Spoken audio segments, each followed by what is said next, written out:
Let me start by again recognizing our colleague, the Foreign Minister of Syria, who's here for the first time in a very important sign of the changing times that our region is going through. So again, I join my colleagues in welcoming you here, Asaad.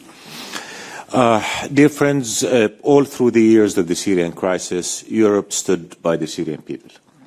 The Brussels conference has been a steady and effective European commitment to the Syrian people, helping meet the needs of millions of refugees.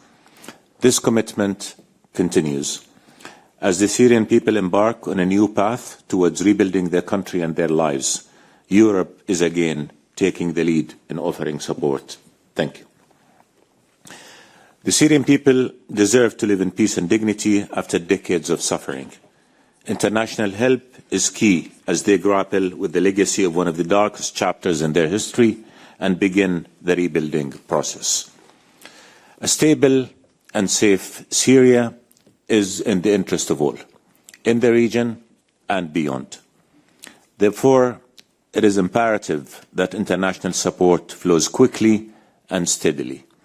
Sanctions must be lifted, and early recovery projects are essential at this point.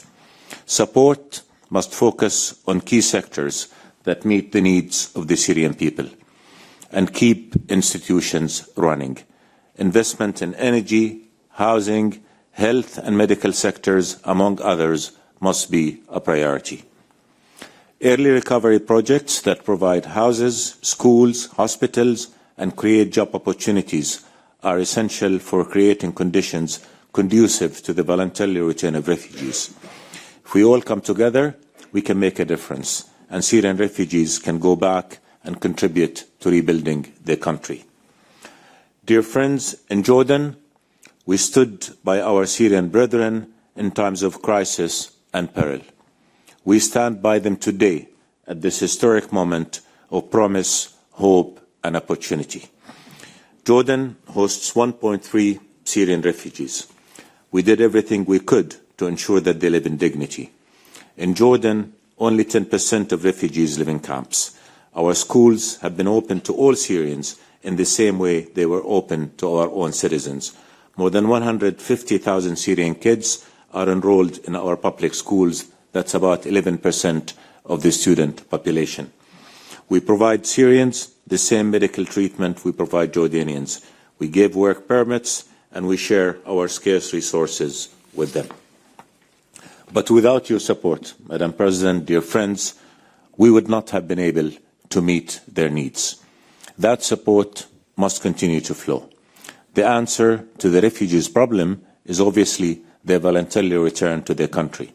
But until conditions are conducive to this return, their needs must be met. Host countries cannot take care of refugees on their own. There is the alarming drop in support for refugees, and organizations that care for them must be reversed. We hope this conference will allocate the funds needed to ensure that host countries can continue to shoulder their human responsibilities of caring for refugees.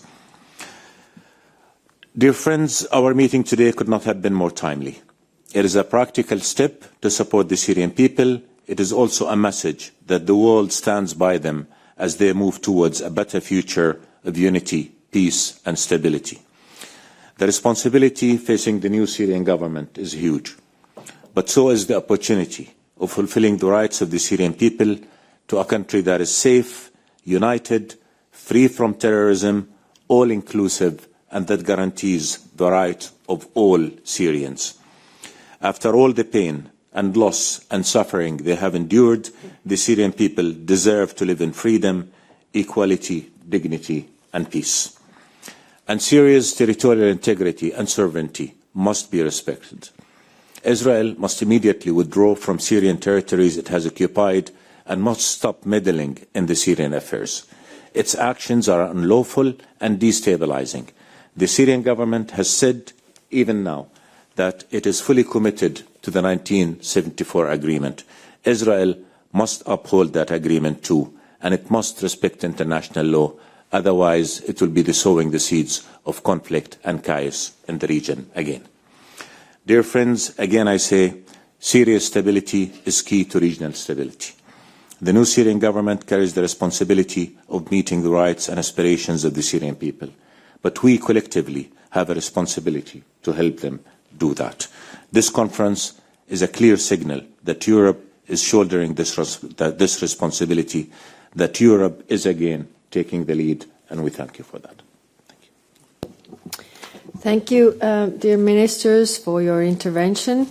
Now we will close this first session. Thank you for President von der Leyen to be present here. We have a small technical pause, and then we will continue with the closed session of this conference. So thank you.